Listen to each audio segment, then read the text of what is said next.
बोलो।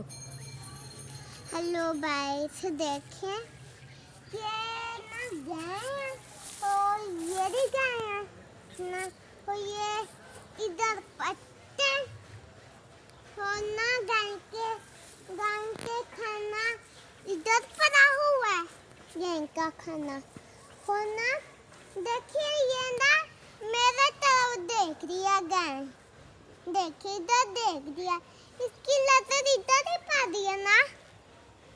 और आप इधर खड़े हो या उधर गाय के पीछे, इधर खड़े हो ना हम, देखिए ये गाय हमें देख सकती है और ये ना सुन सकती है हमें।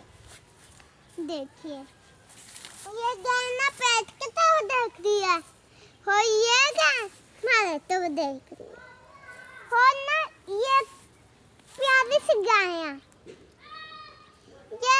ये आपके गाय हैं?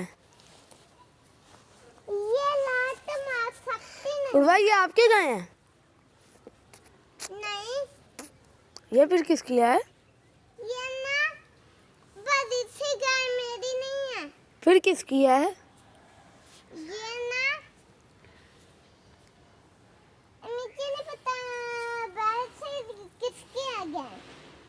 के देखिए इसकी नजर उधर पा दी है हमारे तरफ। गाय देखे उड़वा को गाय अभी मारने आ रही थी, उड़वा के इसको तंग करी जा रही है, सो ऐसे गाय अभी इसको मारने आ रही थी।